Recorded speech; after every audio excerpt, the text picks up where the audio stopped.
presencia aquí en este programa Encuentro de Padres revela tu interés en tus hijos, en la educación, en la formación, en el futuro, no solo para esta vida, sino para la eternidad.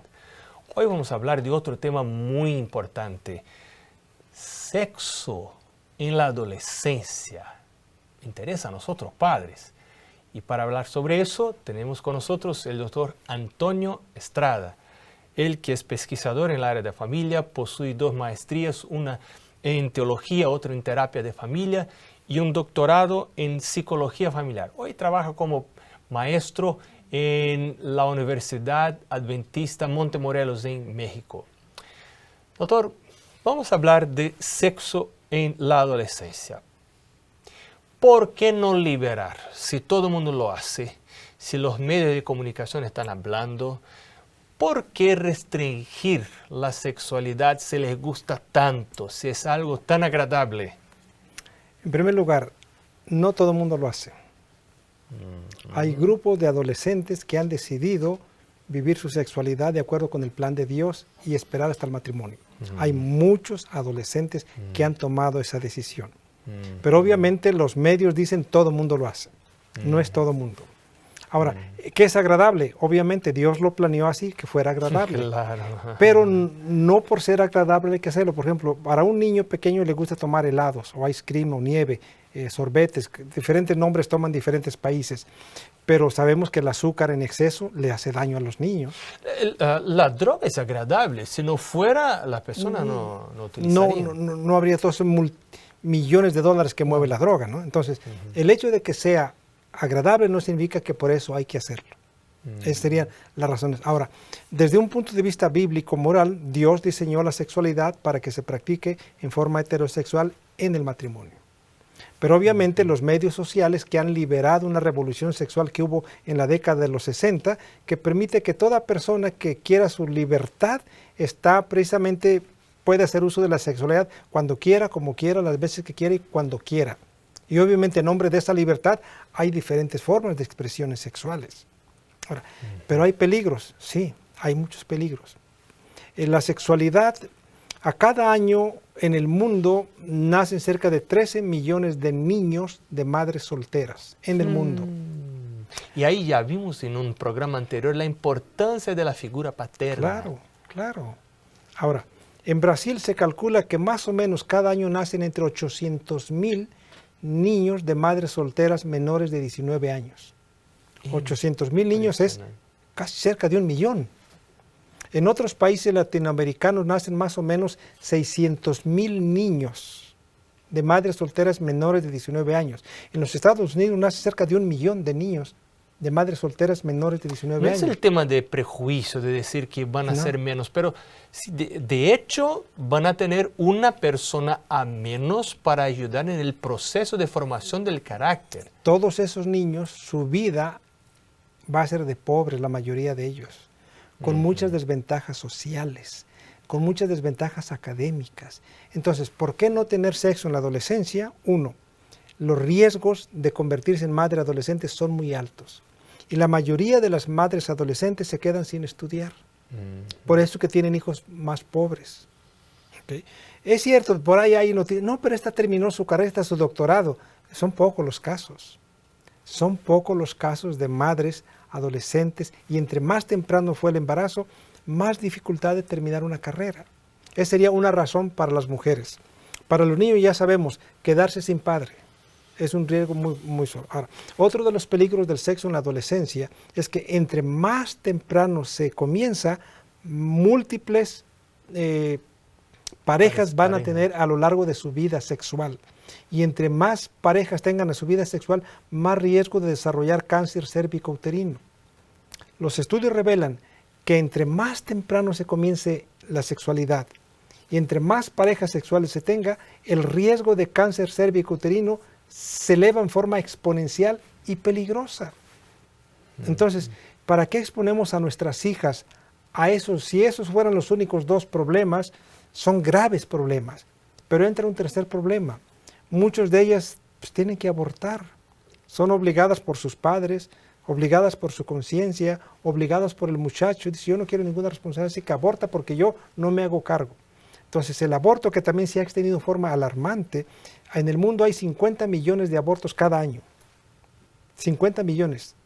Y a veces algunos cristianos se han evitado de decir con clareza qué dice la palabra de Dios que es el aborto. Sí. Porque el libro de Salmos, capítulo 139, muestra que Dios ya considera el ser humano antes. Desde que está en el vientre de la madre, Cuando mientras está en vientre de la formación. madre. Dice, tus ojos me vieron mientras yo me O desarrollaba. sea, es asesinato eso. Es asesinato, es romper una Es vida. algo muy, muy serio. Y los estudios revelan, científicos, que los niños ya a partir de la 8ª semana ya sienten dolor. Cuando son extraídos de todas las formas quirúrgicas, Sufren. el niño sufre terriblemente. El dolor lo siente. Y yo tengo videos académicos que he bajado donde los niños están, mientras la aguja va tratando, voy a usar la palabra aguja para ilustrarlo, mientras va tratando para absorberlos, el niño se va alejando de la aguja porque se siente amenazada su vida. Entonces, es un asesinato, claro que sí. Son 50 millones de abortos al año. Entonces ya tenemos embarazarse y ser madre soltera y por lo tanto tener problemas de abandonar sus estudios o darle a sus hijos una vida pobre. Número 2, el riesgo de cáncer cervicouterino, riesgo de tener que abortar. Hay 50 millones de abortos. Entonces ya, si estos fueran los únicos problemas para nuestras hijas, son serios problemas. Ahora, aparentemente quienes menos sufren son los hombres, porque pues, no se hacen responsables del hijo. Bueno, antes era un poquito más fácil, porque con que negara le era suficiente. El problema es que hoy hay pruebas de ADN. Y en muchos países los padres de la chica menor de edad o la propia chica puede exigir una prueba de ADN y ese muchacho es responsable. Y dependiendo del país, en algunos países a los muchachos ya se les obliga a ser responsables financieramente desde antes que el niño nazca, a financiar todo el proceso de cuidado prenatal de la muchacha. Y cuando nació, tiene obligaciones. Y en algunos países donde el muchacho no puede ser responsable, son los padres los que son responsables por todo el cuidado prenatal y postnatal desde que nace ese niño. Entonces, ahí hay otros riesgos. Correcto eso. Ahí hay otros riesgos. Por otro lado, se empieza a formar el concepto de infidelidad desde muy temprana edad. Ahí estaba pensando en eso. Entonces, cuando una gente se casa y hace el chico, la chica aprendieron que hay que ser infiel. Hay patrones de relacionamiento que siguen por toda la vida. Y ese matrimonio o esos matrimonios van a ser inestables, el muchacho y la muchacha van a divorciar 1, 2, 3, 4 veces, y el problema es que muchos de ellos no saben el tremendo efecto que causan los divorcios sobre los hijos. Yo estaba leyendo sobre una investigación dando cuenta de que estos vínculos realmente son muy más débiles. O sea, parejas de personas que tuvieron experiencias sexuales anteriores al matrimonio tienen una facilidad mucho más grande para la separación, para el divorcio. O sea, quienes practicaron sexualidad antes del matrimonio corren mucho riesgo de que practiquen sexualidad extramatrimonial y obviamente que se divorcien más frecuentemente y a más temprana edad. Ahora, ¿cómo pueden los padres ayudar con los límites de la sexualidad? Hemos hablado en temas anteriores de la importancia del dominio propio, ya lo hablamos. La necesidad de posponer gratificación. Eso empieza en la niñez. Sí, posponer. Por eso si un niño quiere quedarse viendo más programas de televisión, debemos decirle no y no. Si le dijimos 1, si le dijimos 2, son 2 y no importa que llore. Comida también. Comida. Ya comiste el suficiente, sí. Llega. Ahí empieza el niño a tener dominio propio y a saber posponer su gratificación. Entonces, cuando llega a la adolescencia, obviamente que va a tener deseos sexuales, porque Dios colocó eso en nuestra vida, pero va a saber posponer sus deseos sexuales y sus gratificaciones. Pero una forma también de ayudarle, obviamente, es antes de que llegue a la adolescencia, debemos hablar con nuestros hijos, debemos hablar con nuestras hijas, prepararlos. Ellos deben saber que van a experimentar unas emociones en su cuerpo que antes no las tenían y tenemos que explicarle cuál es el concepto de Dios, por qué Dios la colocó. Porque sí, cuando hablamos de la adolescencia, nuestro sistema endocrino envía mensajes a los genitales de que empiecen a producir la testosterona, que es la hormona sexual. Sí. Hay más testosterona en los hombres, por eso tenemos que ayudar más a nuestros varones, porque para ellos es como si fuera una descarga eléctrica, el aumento de testosterona, y el impulso sexual es muy fuerte. Nuestras niñas también tienen testosterona, pero menos, también hay que ayudarlas. Algunos padres, pensando en ayudar, dicen a los hijos, puedes utilizar la masturbación. ¿Qué dirían estos padres? Obviamente el tema de la masturbación hoy está ampliamente difundida en todos los medios, hasta en los grupos religiosos. Porque tengo visto serios problemas en matrimonios. Claro. Debido a la masturbación. Claro. Yo en mi práctica profesional como terapeuta familiar he visto tantos problemas sexuales debido a la masturbación. Ahora, ¿qué hacer? El impulso sexual Dios lo colocó, pero tampoco vamos a culpar a Dios. También Dios nos dio el dominio propio. Pero hay otras cosas que los padres podemos hacer. Cuando nuestros hijos están ocupados sabiamente, van a saber controlar más fácilmente sus impulsos sexuales. Cuando hacen ejercicio físico, trabajo físico, controlan más fácilmente sus impulsos sexuales. Cuando tienen valores morales, van a controlar más fácilmente sus impulsos sexuales. Cuando menos programas de televisión y programas eróticos ven, más fácilmente le va a hacer controlar los impulsos sexuales. La comida también, el tipo de comida el que se tipo de usa alimentación es determinante para saber manejar los impulsos sexuales. Entonces, Dios fue específico. La sexualidad es un don de Dios para practicarse en forma heterosexual en el matrimonio. Antes del matrimonio Dios lo define como pecado.